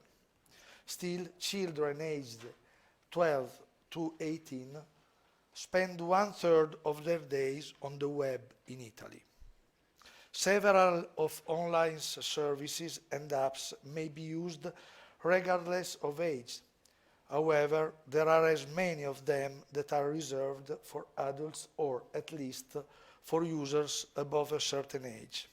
Indeed, this is at times a precondition set by services providers. This is exactly the same as in a playground. If a child is not old enough or big enough to get on a roller coaster because safety belts have been designed to secure taller or older people or to the seats, there is unfortunately nothing the manager or parents or any authority can do to enable a child to ride safely.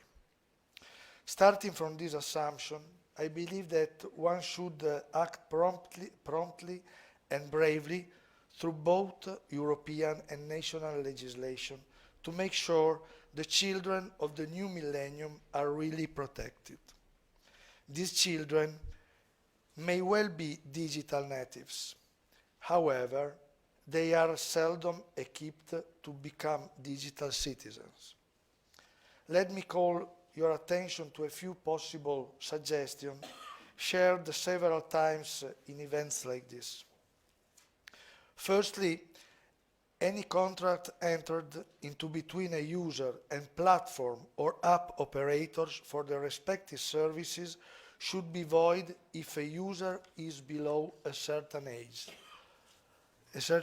threshold, to be set as close as possible to the one in the GDPR, unless the contract is entered into on the user's behalf by the holders of parental authority or else by guardians.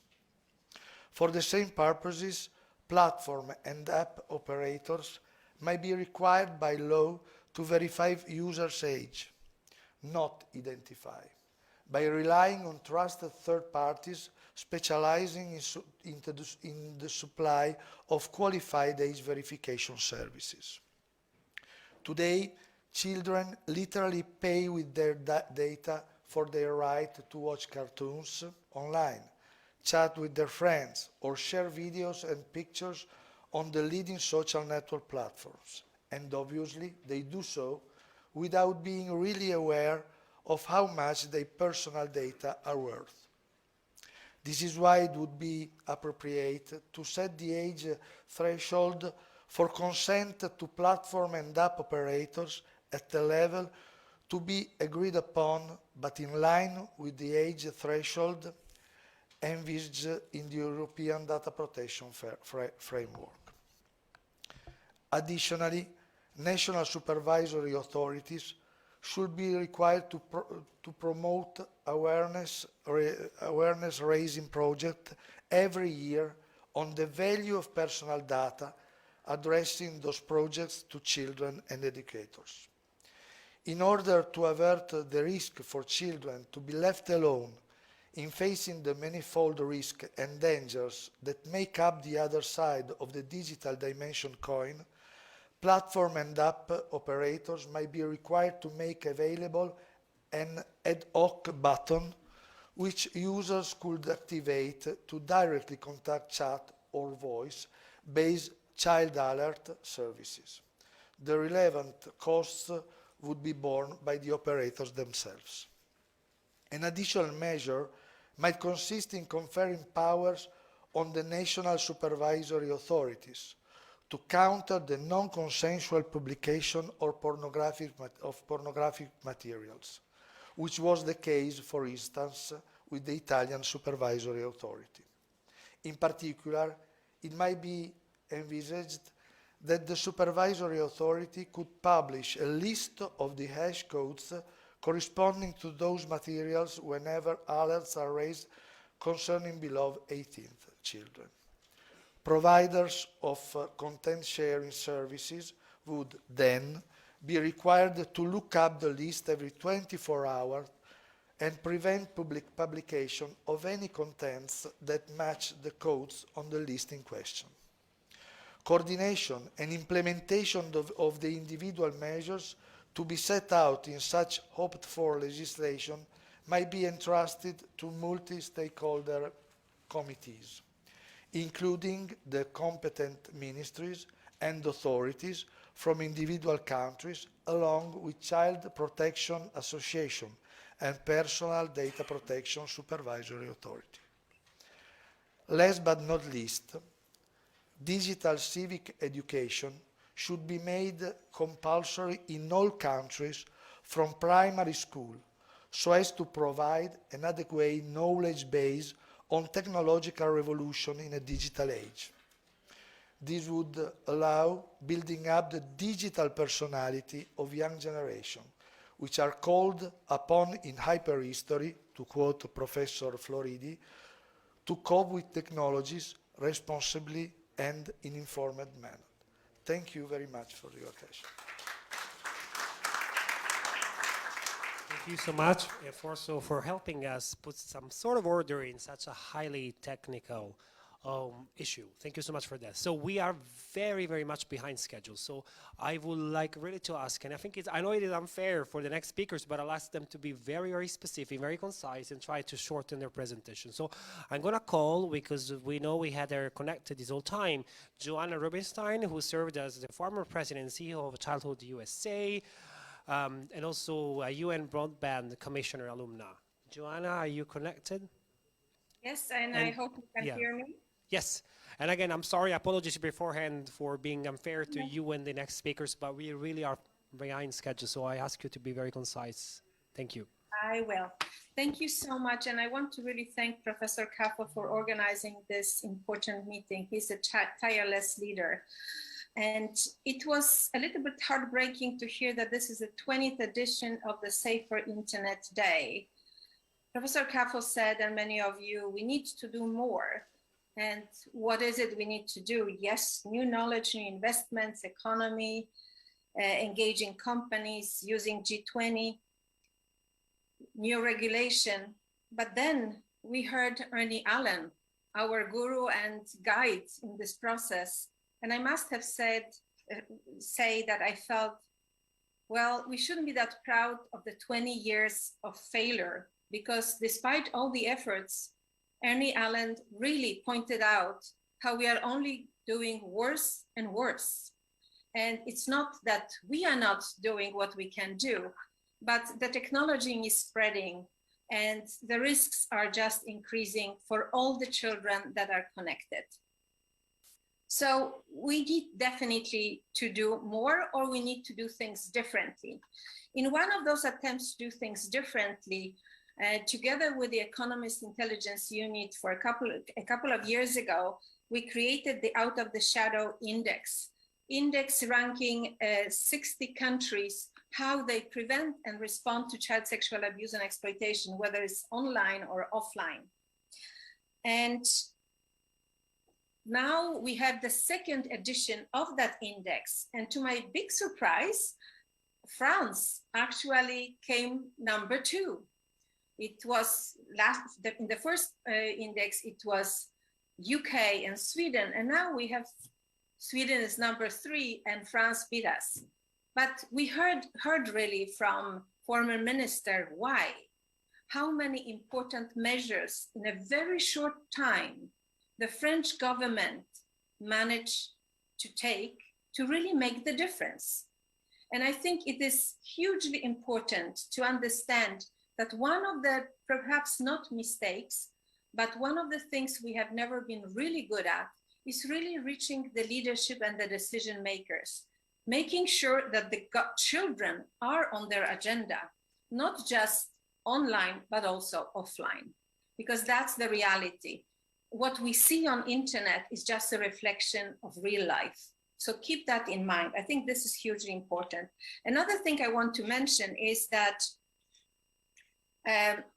we had in Sweden, the ECPAT Sweden just published a report that is coming literally this week in English as well, and I will be happy to share the link, which looks at the relatively new phenomenon online. And this is not adults abusing children. This is children bullying and abusing sexually other children. This is a local phenomenon. This is exposed accounts, which are growing everywhere in the world, but we haven't even looked at it, and it hasn't even been described. That particular study interviews 13,000 children, aged 10 to 17. Most of them, 60% of them, have been to an account and looked at it. Most of them know about the existence of the account. 80–90% of adults don't. They don't even know where they exist. The school system, because it happens at school, doesn't know much about it and is not doing enough. So what the children are saying, they ask for help. They ask adults for help. They ask law enforcement for help. They ask platforms for help. They ask ECPAT for help. Help us. They want the pictures to be taken down. So this is a new phenomenon which is local, but it's also being used by the criminals from the darknet, because now they know where they can fish for images without having to pay for them. The latest news, Twitter. I don't know if you read again New York Times article, and I'm so grateful for New York Times for their articles to making it visible, the problem. That Elon Musk, when he took over Twitter, said, I will clean the Twitter from child sexual abuse images. In reality, with major changes at Twitter, the situation is much worse than it was before. Some of the tools that Twitter was using are no longer used. So we are failing, but we also know that we really need not just to come together, but we need a comprehensive approach, and that the education is really critical.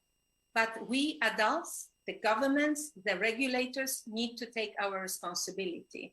So yes, G20 is a very unique opportunity, and we have to come together, I agree, to make sure that we leave no one behind online, and especially no vulnerable children.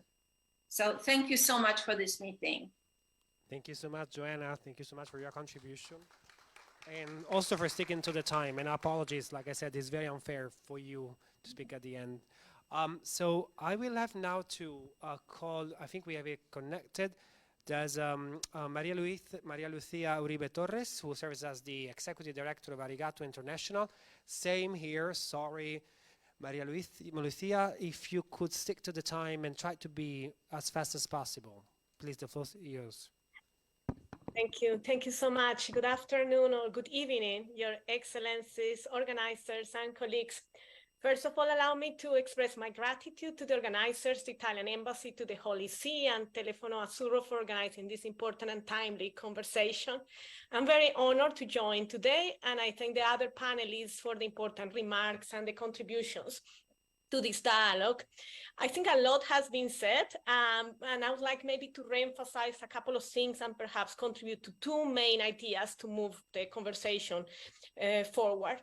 We know that legal protection, as has been said, is a critical aspect for creating this safe environment, but we also need to strengthen collaborations across sectors to denormalize violence against children online, break the silence regarding online violence and online sexual exploitation of children, and visibilize the impact it has on the lives of children. This is a moral responsibility that demands from all of us, governments, religious communities, the private sector, education, and others to work together to protect and empower children. So I would like to suggest two important actions. One is the training of religious actors. We have said that religious actors and communities are important actors in this and partners in this effort. We know that religious and spiritual communities are uniquely placed to influence and educate families and children about the opportunities, but also about the risk of the digital world. We know that 84% of the people in the world adhere to a particular religious community, and that religious leaders are often trusted by members of their communities. They have the possibilities to influence their believers and to protect children. Religious communities are the largest and most connected grassroots organizations in the world, and with an immense potential to support and influence social change. However, religious leaders need to be equipped. They need to have clear knowledge and skills to support children who are victims, to understand the risks that children face online, to recognize the early signs of child victimization, to advise adults, and to provide theological reflections to challenge violence against children online and in their own religious communities. Religious leaders need to know what reporting and complaint mechanisms for child protection are in place, and they should work closely with child protection authorities. They are our allies and the closest to families and communities in many, many parts of the world. Their moral authority is an asset in our efforts to promote and affirm child dignity. So we at Arigato International convene the only international network of grassroots faith communities working for children's rights and well-being. This is the global network Religions for Children, which is present in more than 50 countries around the world. And we have been working with members of the network and together with many partners here, raising awareness about the protection of children online since 2018, and the network stands ready to take further action. So I would like to suggest that we work collaboratively together with the members of the network to support advocacy efforts at the political level, but also with community members, and that we work programmatically with them together to support victims, raise awareness, report abuse, and support efforts of child protection authorities. Religious leaders and communities are well placed to support healing of victims of online violence and abuse, which is often not considered, and that requires spiritual support to the victims for them to heal wholly. The second, and briefly, is education, and it has been mentioned by Antonella. I'm sorry, Maria Lucia, I'm so sorry. I know it's very unfair. I'm so sorry for that, but we don't have, at least if you can make it in 30 seconds, we appreciate it. Sorry about that. Lo siento muchísimo. Yes, I understand. Well, it has been mentioned a lot about education. We need to empower children with critical thinking skills, for them to know their rights, the digital environment, for them to voice up their concerns in safe ways. So we have been working on developing materials for that. We are piloting a material in Latin America. We would be happy to share as well for children to challenge hate speech online, address cyberbullying, influence their peers, and raise their voices.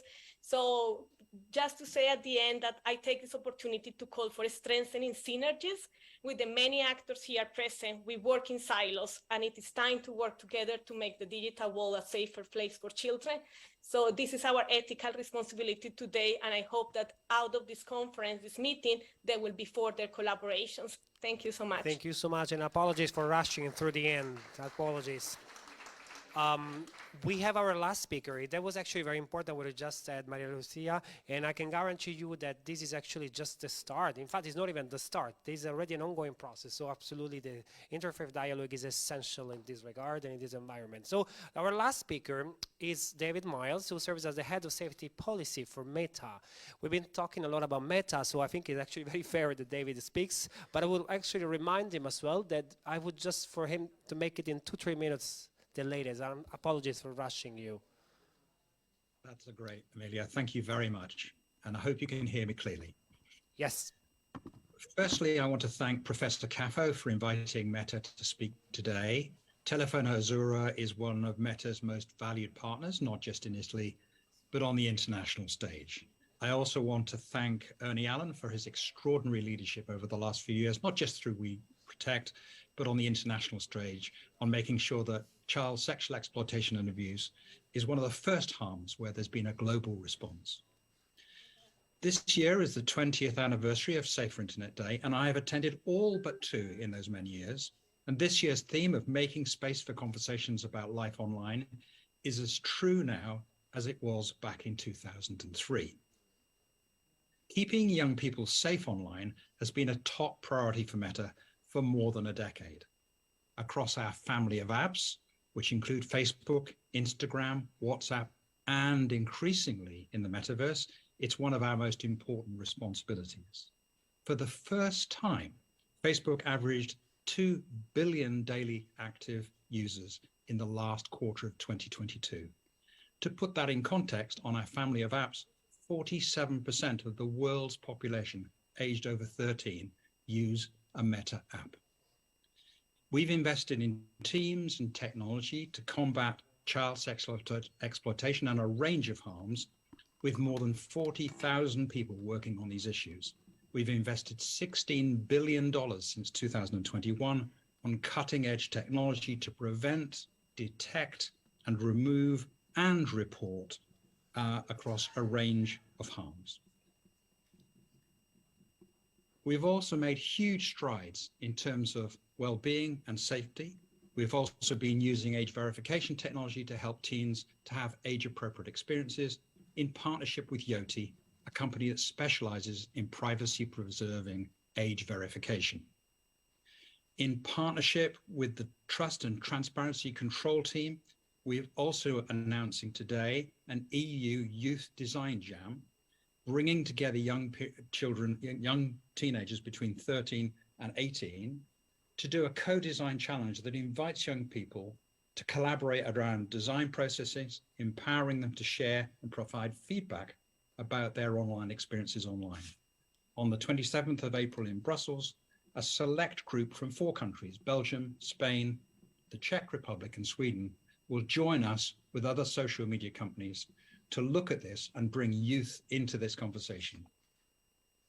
To build age-appropriate online environments, tech companies must collaborate, and policymakers must consult with young people themselves to understand the challenges they face and design the best possible solutions for youth by youth. With that, I'll hand back to you, Amelia. Thank you so much, David. And again, apologies for rushing you through the end. Thank you. I really want to commend the immense work done by Facebook, by Meta, I should say, in tackling child sexual abuse and the tremendous efforts put forward in this ecosystem. And as well, thank you so much for also shedding some light on the importance as well on involving children themselves and young people to have them sit on the table and try and have them to give them the opportunity to shape the answer to this problem. Thank you so much for that, David. So now we don't have time for conclusions, but I know that there is a video by Minister Roccella, who's the Minister of Family and Birth Rate here in Italy, if it's possible to stream it. And after that, we'll draw it to a close.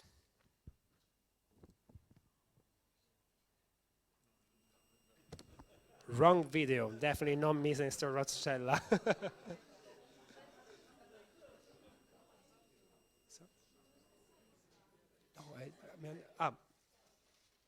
Non è in diretta.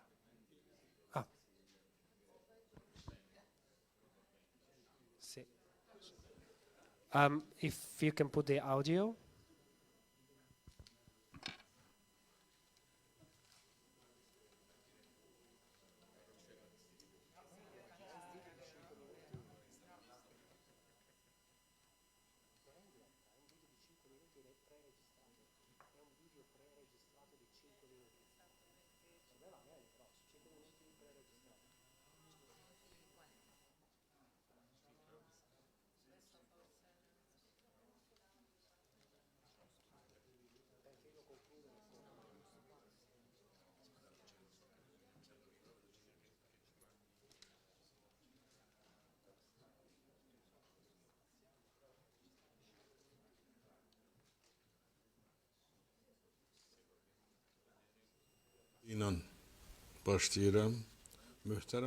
Ladies and gentlemen, I would like to send my greetings to the participants of the Safe Internet Day event, dedicated to the problem of protecting children and adolescents in the digital world, and I thank the organizers of this important event for their kind invitation. Holding events dedicated to this topic in the Vatican in recent years has become an exemplary tradition. Such a great attention to the matter of protection of the rights of the young generation, paid by the Holy See and His Holiness Pope Francis, is very important for the entire world, being a significant call on the world community to make more serious efforts in this regard. Here I would like to recall what His Holiness said in his speech at the Congress on Child Dignity in the Digital World.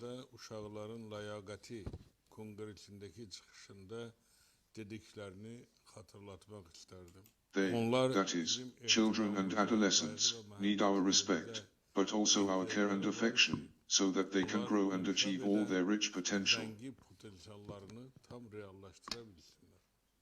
We all know that thanks to scientific and technical revolutions, great technological achievements have been realized in the world.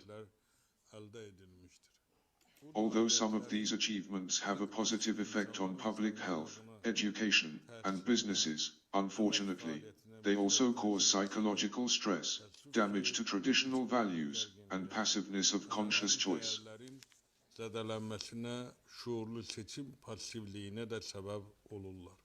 Thus, the internet today is also a source of danger, and very many children are spending more time on the World Wide Web than ever before. When used correctly, the internet expands children's horizons and enhances creativity. Düzgün istifade edildikdə internet uşaqların üfüqlərini genişləndirir. However, if protection from internet threats is not provided, the young generation encounters materials of hatred, violence and aggression with their fragile consciousness and not yet fully formed moral principles. Tam formalaşmamış əxlaqi prinsipləri ilə nifrət, zorakılıq və təcavüz materialları ilə rastlaşır. Unfortunately, many cases of violence, self-mutilation, murder and suicide by children and adolescents occur as a result of internet exposure, while the threat of sexual exploitation on the internet is of particular concern. İnternetdə cinsi istismar təhlükəsi isə xüsusi narahatlıq doğurur. Criminal networks can easily connect with unsupervised children and adolescents, leading them astray and inciting them to commit crimes. Onları yoldan çıxarır və cinayətlərə şövq edirlər. All this harm the healthy development of our children, that is, our future. Measures should be taken today to secure our future. Successes achieved in the field of information technologies brings a question of what else a person is capable of unprecedentedly relevant. Görünməmiş dərəcədə aktuallaşdırır. At such a time, I would like to remind the blessed words of Hazrat Ali, one of the most prominent personalities of the Islamic world, upbring your children for the future, because they were born for the future. Gələcək üçün tərbiyə edin. Çünkü onlar geleceği için doğulurlar. Indeed, we should think from today about what kind of future we will give our children. In order to make the global internet a safe place for children to learn, communicate and express themselves, the close cooperation of governments, public figures, scientific, educational and religious organizations is crucial. Təşkilatların sıx məqsəd yönlü əməkdaşlığı olduqca vacibdir. Criminal circles and technology companies that exploit children through the internet and violate the rights of the young generation should be identified, and efforts to tighten sanctions against them should be strengthened. Sərtləşdirilməsi istiqamətində səylər gücləndirməlidir. At the same time, educational systems should increase activities to improve children's digital literacy and safe internet user skills. İstiqamətində fəaliyyəti artırılmalıdır. Distinguished participants, once again, I thank the organizers of the forum for bringing this important issue to the agenda. And I express my hope that the recommendations made here will be accepted and implemented at the international level, and events will continue to be held for the sake of solving such vital problems. Problemlərin həlli naminə birgə görüşlərin keçirilməsi davam edəcəkdir inşallah. Assalamu aleykum və rəhmətullahi və bərəkatuhu.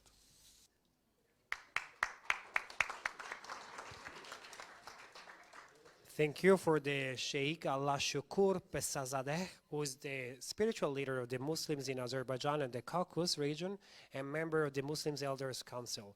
It was very important when he said, in fact, children were born for the future. This very much resonates, I guess, in all religions, in fact, showing this developing stage of the children themselves.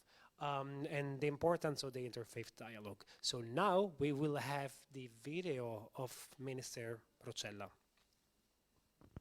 Buonasera a tutti, mi dispiace non essere con voi, purtroppo non posso raggiungervi per una leggera indisposizione, penso che si capisca anche dalla voce, però ci tengo a portare il mio saluto prima di tutto al Presidente del Telefono Azzurro Ernesto Caffo e all'ambasciatore italiano presso la Santa Sede Francesco Di Nitto. Saluto tutte le autorità e tutti i convenuti al vostro incontro, che è un incontro importante in una giornata importante, perché oggi ricorrono contestualmente sia il Safer Internet Day sia la giornata nazionale di contrasto al bullismo e al ciberbullismo. Sono problemi relativamente nuovi che dobbiamo affrontare prima di tutto, prima ancora che come membri di questo governo, come genitori, come famiglie. In tutte le famiglie si pone il problema di assicurare ai nostri ragazzi una navigazione in rete il più possibile garantita, esente da rischi.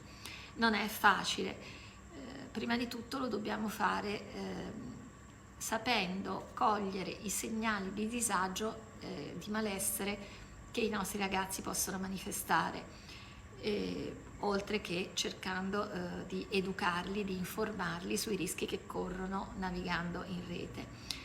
Ma è importante intercettare i segnali di malessere per intervenire in tempo, e questo lo dobbiamo fare sia come genitori, come famiglie, sia soprattutto come insegnanti, come chi opera nella scuola ed è a contatto diretto con i ragazzi e può capire quali sono i primi sintomi che possono far capire che c'è qualcosa che non va.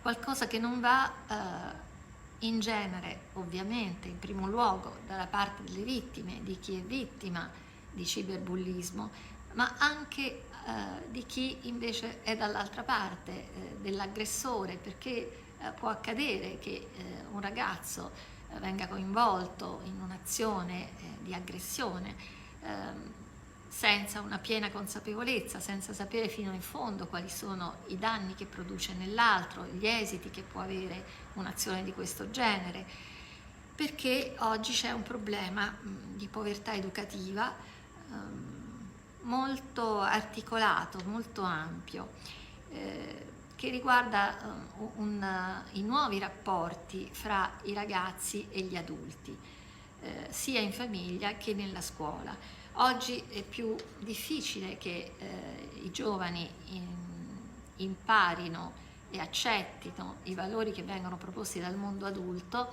ed è più facile che invece li confrontino e soprattutto ne assumano dal gruppo dei pari. Non c'è quindi quella dialettica così tipica dell'educazione fra adulto e giovane che una volta era scontata e che oggi è a rischio, non sempre funziona, anche nel mondo della scuola, e ne abbiamo visto svariati esempi. Come possiamo affrontare tutto questo? Prima di tutto attraverso una collaborazione fra tutti i soggetti coinvolti, le famiglie, gli insegnanti, che troppo spesso oggi invece si possono trovare in situazioni di conflitto, di non comprensione reciproca, diciamo, non comprensione dei reciproci ruoli, e anche come governo a partire da una collaborazione fra diversi ministeri, a partire quindi non tanto da deleghe specifiche. Io per esempio ho le deleghe sulla pedopornografia e sui minori, ma non è attraverso un solo ministero che possiamo affrontare un problema che riguarda tutte le agenzie educative, riguarda la cultura in cui siamo tutti immersi e che possiamo cambiare, possiamo cercare di sviluppare e di cambiare solo attraverso una collaborazione, perché dobbiamo creare per i nostri giovani una nuova cultura della responsabilità e della consapevolezza, sia per se stessi, cioè per garantire la propria sicurezza nella navigazione in rete, sia per gli altri. Internet non è qualcosa che possiamo sottrarre ai ragazzi, è una risorsa incredibile che è importante per la loro crescita, per il gioco, per l'apprendimento, ma ovviamente va gestita, diciamo, con una certa cautela. Ecco, noi dobbiamo insegnare ai nostri ragazzi questa cautela, ma dobbiamo anche insegnare ai nostri ragazzi la cautela nei confronti degli altri. Penso che lo possiamo fare proprio mettendo in campo un progetto educativo che investa le famiglie, come ho detto, la scuola e diversi ministeri. Penso per esempio al Ministero anche dello Sport, non solo quello dell'istruzione, della salute, e credo che questo governo, che ha davanti un tempo congruo, che ha davanti 5 anni di attività, possa farlo. Intanto ringrazio il Presidente Caffo per gli sforzi che sempre mette in campo e voglio assicurare la maggiore diffusione possibile al numero di pubblica utilità 114. Grazie e buon lavoro.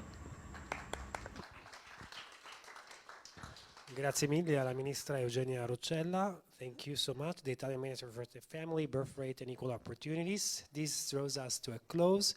There was a great opportunity for all the speakers, and I want to really thank every and each one of the speakers. I want to thank all the people here for the patience. We were terribly behind schedule and time. And I thank as well all the people who connected and followed us online. Thank you so much for that.